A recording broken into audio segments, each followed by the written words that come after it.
Hello and welcome to the next edition of Fridays with Fintelekt. My name is Shirish Pathak. I head Fintelekt Advisory Services. And for those of you who don't know what we do, we are focused on research, training, and advisory in the area of anti-money laundering and countering terrorist financing. In Fridays with Fintelekt, we will publish a webcast every Friday at which I will engage in conversation with thought leaders in the AML-CFT domain in our quest to bring you additional knowledge and insights in this fast-moving field. This webcast recording will also be available on YouTube later and as a podcast on Spotify and Anchor.fm, just in case you would like to share it with others. My guest today is Hala Bou Alwan, a good friend and a very accomplished lady. She is the founder and CEO of Hala Bou Alwan Consultancy, a specialized firm in governance, risk and compliance, advisory and training, which is based in the Middle East. Hala is a lawyer who holds 3 master's degrees in artificial intelligence, financial crime, and international business law and cybersecurity from La Sagesse University, Lebanon, and Boston University, USA. She is an experienced leader with more than 18 years in this field and a thought leader on governance, risk and compliance, AML, CFT, sanctions, cybercrime, artificial intelligence, and virtual assets. Hala, thank you so much for joining us today. Thank you so much, Shirish, for having me today, and thank you for organizing this fantastic podcast and webinars. I think it's very timely and it's helping the community. And I'm very happy to be with you again after our event in Tech Sutra last year. Hala, it appears that one of the main concerns for banks currently is how to deal with compliance communication guidelines, as a large percentage of operational staff is working from home, leading potentially to backlogs. In your interaction with banks in the Middle East, are you seeing this as a compliance challenge? Thank you, Shirish. It's definitely a great question. Communication in all its types, whether regulatory, whether compliance, whether customer communication, internal communication, all of them are affected and are affected hugely, actually, big time. And when we say communication, one of the things which we need to keep in mind is not to limit communication to the compliance part of communication or governance communication. Communication, like to make it easier, can be of 2 types. It's external, with customers, with third parties, with regulators, with governments, with enforcement agencies, investigation unit, or it can be internal within the organization, with the staff, with the board. So there are 2 types of communication, internal and external. And if you ask me if they are affected, both of them are impacted big time. So what the firm should do in this case, the most important thing, despite it's hard to say, it's hard actually to implement. Sorry, I urge like banks and firms not to panic. There is definitely a panic mode, but not to panic, and just be aware that with structure in place, we minimize the damage as much as possible. So the first important thing is to create a pandemic task force. And this pandemic task force, their main mission is to facilitate the communication between staff, IT, compliance, HR, customers, regulators, enforcement agencies. So, and when we go, like, if we want to make it more specific and practical for firms, for example, if we ask a question, so what should be done with customers and third parties? Like, what are the main key areas which we need to keep in mind? Archiving the communication during working from home is a key. It's very important, and it's a key for like continuity. And it's very definitely along with safeguard measures, of course. It's not enough. Also communicate with customers what has been done behind the scenes to be able to provide them this assurance. Will they have business continuity? Will there be any interruptions in certain areas, for example? Will there be any delays which they might experience? This is very important. And the second question which we ask also, so what we talked about customers and third parties. So what should we do with the staff internally? Like, what are the types of communication which we should keep in mind in order to mitigate any lack of communication risks? Definitely, business continuity strategies has to be spelled very clearly among the staff. They should know, everyone should know what to do, what's their positions, what are the range of possible scenarios, the duration, the national, like local ones, multinationals for multinationals. There's lots of different dynamics depending on the bank or the organization we're talking about. So they should spell out remote access solutions, emergency procedures that outline how to recover data, equipment, reach employees, security specialists.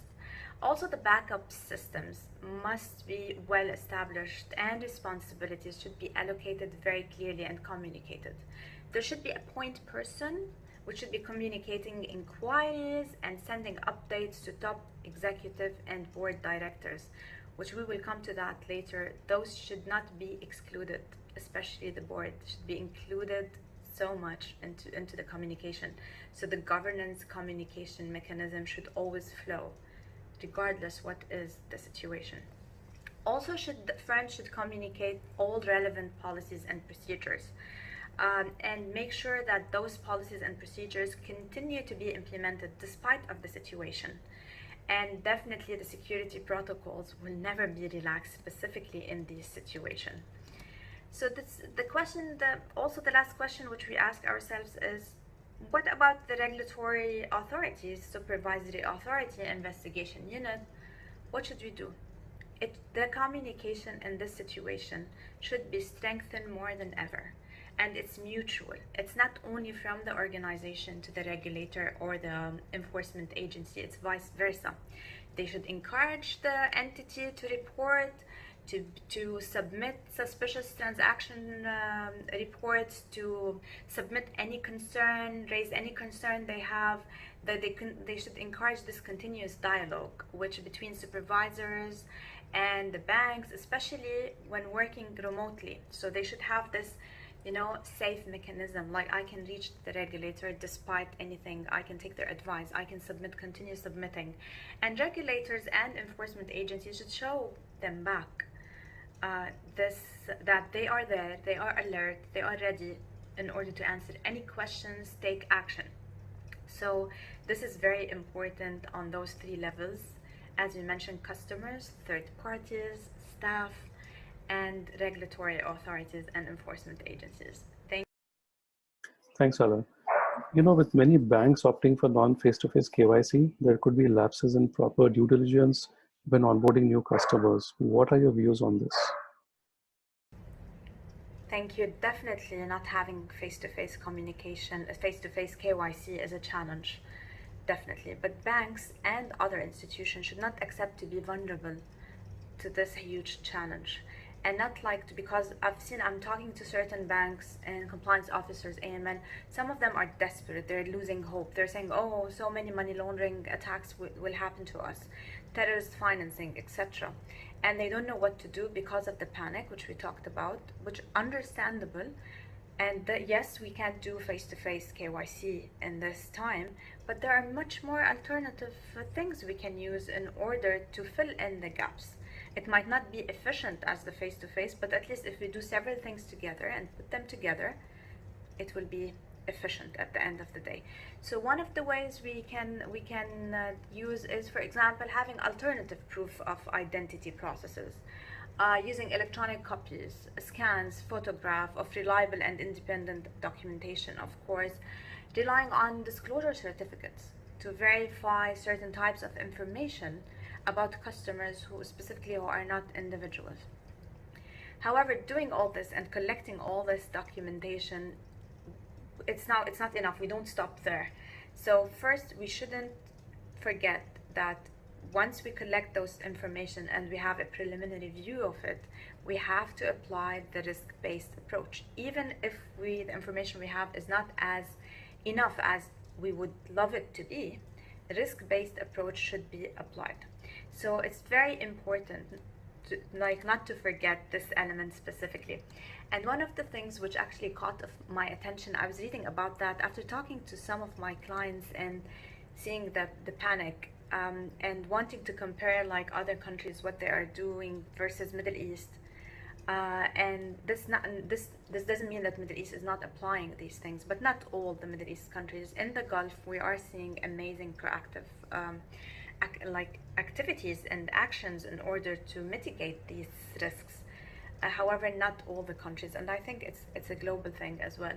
So Australia caught my attention. They changed their AML rules and everything in order to satisfy this pandemic phase, which make it more flexible, more lenient, definitely at the same time not jeopardizing what should be done.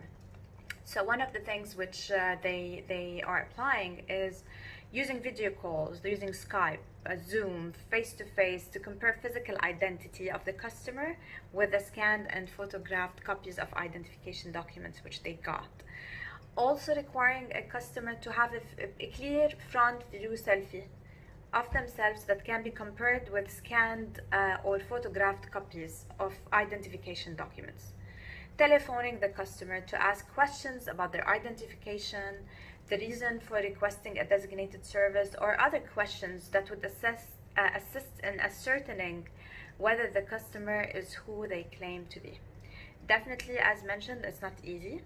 However, with those things, whether Zoom, Skype, selfies, all of that, put them together, have a phone call, validate everything together, I think we can do it. We can replace, not permanently, but just now in this phase, the KYC requirement, and I think we can have as much accuracy as possible. Thank you. Hala, customer behavior and transaction patterns have undergone substantial changes due to the lockdown in various countries.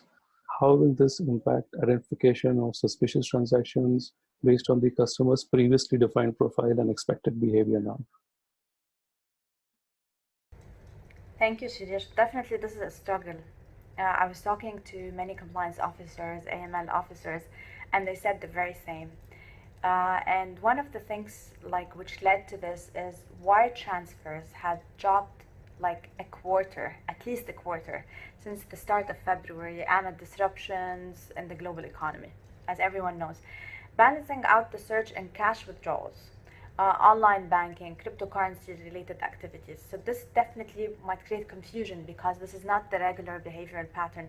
So for example, many bank officials, when you talk to them and they say, it's crazy how people are withdrawing hard currency in a state of panic.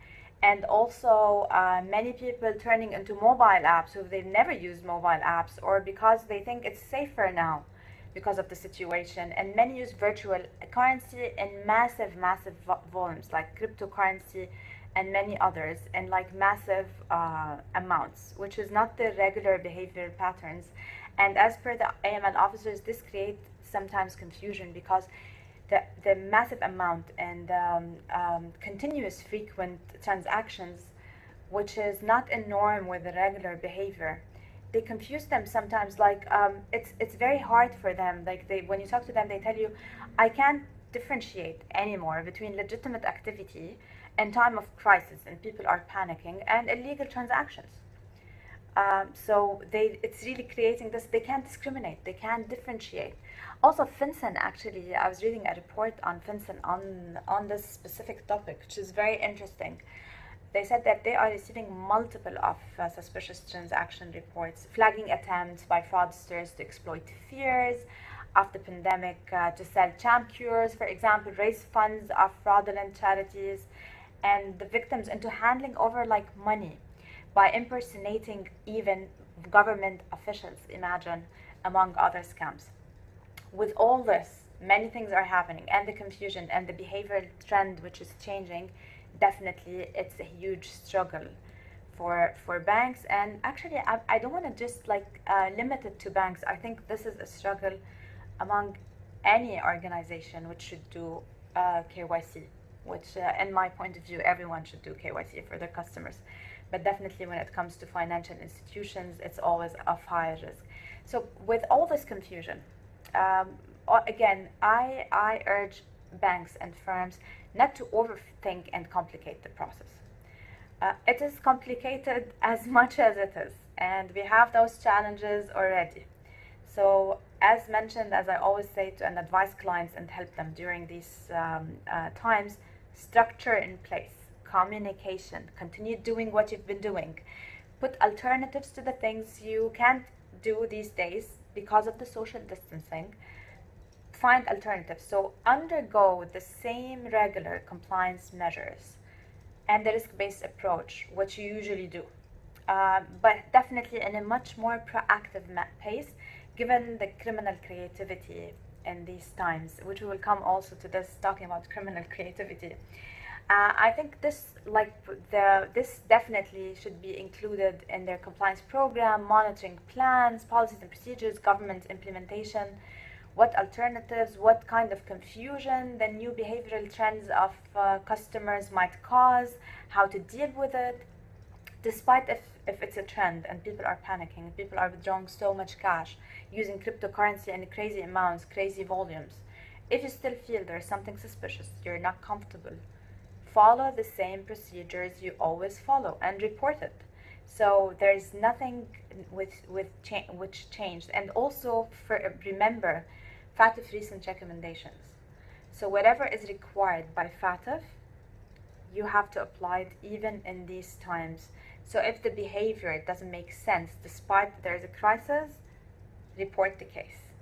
You report, like you do your responsibility. Do definitely first the due diligence, put things together and continue reporting. Don't confuse things together. Yes, it might be overwhelming. Yes, it might be like, I had a client last week who asked me that they had a very disciplined customer who never withdrew cash in his life. They use online banking, and if they withdraw cash, it's in very small amounts. And these days, he's an old individual. Their customer is like, I think they mentioned like 77 years old. These days, the amount of cryptocurrency transactions and cash withdrawals is crazy. And this is one of their loyal clients who they have since like many years. No single suspicious transaction, low risk client. However, they had to report it because the amount of cash withdrawal didn't make sense. He was withdrawing cash twice a day with large amounts. So this is like a normal example of what's happening. Thank you. Thanks, Hala. So cybersecurity has come to the forefront during the pandemic, especially as criminals have stepped up their activities. Can you take our listeners through some of the new types of cyber methodologies being used by criminals, including the use of crypto, and also give them some pointers on how to protect their systems and customers from cyber risks? Oh, that's a very interesting question, because cyber criminals, I think, out of all criminals, are the most creative during this pandemic times. I was reading something yesterday, and it's very interesting. I urge everyone to read it. It's very interesting. It's released by the FBI, and they say the cyber crimes reports quadrupled during the COVID-19 pandemic. And the creativity is beyond imagination, and they are taking advantage of the COVID-19 crisis and creating all their crimes and attacks. So for example, they are creating fraudulent fraudulent internet domains, setting up fraudulent COVID charities. You'd see a lot COVID charities. I got invited actually to contribute to one, which was also a scam. Promising delivery of masks and other equipment. Specifically now, if you go, for example, to Amazon or other, you'll see like it's out of stock, or you have to wait for 2-3 weeks. So this is an alternative. We provide masks, it's 24 hours, all of that. And then delivered also fraudulent loans, extortion, etc., etc. So that also, in addition to that, FBI highlighted that the health sector is the most targeted these days, actually one of the most targeted these days, and this sector definitely should apply a very strict enhanced due diligence on their supply chains because of what we mentioned, like taking advantage of the COVID-19, specifically when it comes to masks or certain sanitizers, etc., related to the requirements during the crisis. And one of the things which I would actually like to read, because it's said very nicely by the FBI and summarizes everything, that FBI urged everyone to keep in mind, because of the cyber creativity, things which can be considered as warning signs. Okay, I'm going to read it now. The use of urgency and last-minute changes in wire instructions or recipient amount information. Last-minute changes in established communication platform or email account addresses. Communication only in email and refusal to communicate via phone. By the way, this is exactly what happened to me with the charity. When I said, let's have a call, they said we don't have a phone, just we limited to email communication. Requests for advanced payment of services were not previously required. Requests from employees to change direct deposit information. I think like FBI summarized the warning signs in an amazing way. So I urge everyone to go to the FBI website, and really it's set out there in a very clear way. It spread awareness. It gives you more knowledge on the warning signs and how to mitigate it. So please go and read it. Thank you. Hala, with global trade reduced due to closing of international borders as well as reduction in demand, how do you think this will affect trade-based money laundering? Will we see increased service-based money laundering? And what should banks do to monitor trade transactions more effectively to identify suspicious activity? Trade-based money laundering, this is something which definitely is affected during the pandemic. And I think the special attention should be given to cross-border trade finance activities when it's linked to medical and pharmaceutical supplies. As we mentioned when we talked about cyber crimes, this is the most targeted area when it comes to trading and trade finance activities. And also I was reading in addition to FBI, there is actually a very nice white paper which is called Trade-Based Money Laundering During Coronavirus Outbreak, which listed amazing examples on that, and I urge everyone to read it. It's very nice and it's an eye-opener. So the demand of these types of products when it comes to medical and pharmaceutical keep on increasing exponentially, as we know, because of the demand, with the number of positive cases and the increasing positive cases and spreading internationally, globally, with volatile prices, of course. Criminals may well try to benefit of that. This is a fantastic area because they take the angle of that we're doing something human, we're helping humanity and health sectors. So banks and non-banking financial institutions should therefore, during this crisis, open their eye and increase the screening and monitoring in these types of transactions, specifically in these areas as we mentioned. Red flags can be, for example, as the regular red flags which we see in trade-based money laundering. However, in these specific areas like over or underpricing, unjustified transportation route, line of business which is unjustifiable, it doesn't make sense, weird location to the company which is doing that distributing it, weird distribution mechanism which doesn't also make sense, and many other things which usually we analyze when it comes to, for example, letter of credit or a letter of guarantee. When we do the analysis for trade-based money laundering, we look about pricing, routing, transportation mechanism, areas, countries of distribution, all of that. So it's the same thing, but please open your eyes when it comes to products related to medical. For example, some of the red flags with this white paper I mentioned highlighted, they said that recently incorporated companies with no or little track record in supplying medical or pharmaceutical products. This is a red flag. Companies having, for example, a track record in supplying medical or pharmaceutical product, where there has been recent change in the controlling structure and where the said controlling structure cannot be properly identified or appear unjustifiably or unusually complex. This is another red flag. Another example mentioned by the white paper, and I'm reading it now just to be accurate, they have just to give them justice. A company is shipping medical or pharmaceutical products to a country and there's no planned cargo, flight or vessel in the specified shipping period or route. That's another high risk. It's a red flag. Trade documents that include vague description of goods and of their nature. A price of goods or shipments that appear manifestly excessive or abnormally high. And the last thing that the paper mentioned, which is also interesting, a company receiving shipment of medical or pharmaceutical products has no economic or lawful justification for this transaction. Example, it is not the usual business activity of the company. So if we see this and we analyze it, as you mentioned, Shirish, it's the same trade-based money laundering activities we do in order to mitigate the risks. However, in this sector related to the crisis. And there are many cases which are caught so far, which is a positive thing. So there's lots of awareness are increased. And in February, there's cases which were not captured. March is more like we have more captured cases, more reporting, more cases are reported for that because of the awareness, which I think needs to be continuously addressed to banks, financial institutions, and any organization dealing with that. Thank you.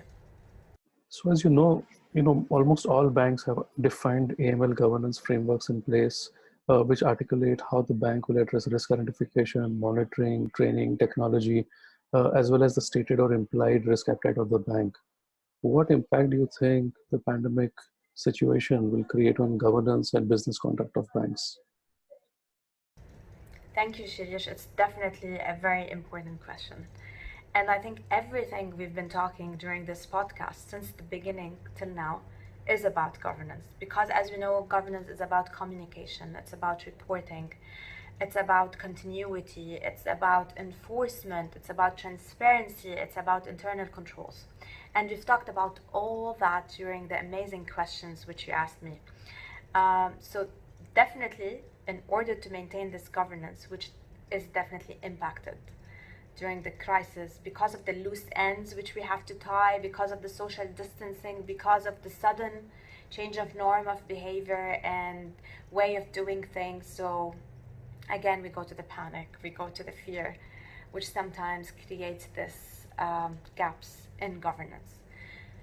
Like putting everything we talked about during this podcast, whether security measures, whether communication, whether fighting crimes, financial crimes and other crimes, whether KYC and identification process, also trade-based money laundering, which is part of the internal controls and fighting crimes, all together, along with the continuity, which every organization should have and set very clearly as we addressed in the beginning. Business continuity should be there. Business continuity, everyone should be included, including the board and the executives. They should be in normal communication together, awareness what's going on. Board meetings should continue. There's no excuse because of the crisis and social distancing. It's the same thing how we're still doing our meetings with our clients. We're doing this podcast together. So continuity is there. We didn't stop. Look at you're doing on daily basis, on weekly basis, like awareness trainings. You didn't stop despite of all the challenges. Same thing every organization should do. Continuity, board meeting as mentioned, same thing, same action points. Definitely we tweak the topics because now maybe the priorities have changed because of that.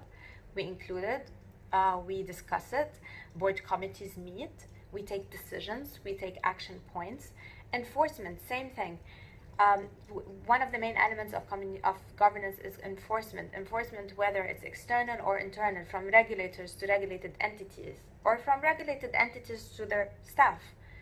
Same thing, enforcement and making sure that people are accountable, and now accountable more than any time before, because people sometimes might feel lazy, lay back, because of working from home, which gives us this, we get lazy sometimes. Because family is there, we're not used to this psychologically, like to act professional all the time. Enforcement, accountability should remain there and be enforced. So the organization should stress on the importance of enforcement because it's a great element of governance. Also, IT governance, this is a huge element and important key of governance which we shouldn't leave behind. IT governance, whether communication, whether anticipating, for example, additional burdens, because now individuals are working remotely, so there might be technology problems. So this is an element of continuity. And as we say, governance is a skeleton of every organization. Continuity keeps the skeleton together. So IT governance is very important. Compliance and risk departments should continuously coordinate with IT because now it's their core. It's the area, it's the departments which they rely on because we're all working remotely. And definitely training. There's no excuse that training cannot happen. We are doing trainings, you and me, Shirish, our clients, all the time during Zoom. We are doing this podcast. We are doing webinars. Even there are amazing seminars now. The seminars are replaced by online seminars. So training can be done online. So the training plan which we had, we continue it. HR training, learning and development department should continue these trainings and awareness. And new things now, training on how to deal with these crises, with the business continuity, with new types of KYC, new red flags, behavioral traits, everything we covered in this podcast. And with this, I think we covered communication, transparency, enforcement, all of these important elements of governance. I think with keeping in mind being aware, being trained, having this extra urge, because I know now sometimes some people might love to take the easy route, since there's a crisis, let me live the crisis and let me not do the duties as I should be doing it. So I urge everyone to keep in mind that this is a phase, this is temporary, it's not permanent at all, it's gonna pass. So whatever you've been doing, continue doing it with being more proactive, keeping in mind that their priorities has changed, and keeping in mind that criminals are being more creative. So be more alert, be more ahead of the game, and psychologically keep reminding yourself that this will pass, but your duties remain the same, wherever you are, working from home or working from office. Thank you so much, Shirish. And thank you very much for having. Hala, thank you so much for sharing these insights, which I'm sure will benefit the Fintelekt community greatly. Thank you so much, Shirish, for having me. It was a pleasure, and I hope we continue doing these things together. Thank you so much, and best of luck. Listeners, please join us again next Friday for the next edition. This is Shirish from Fintelekt signing out.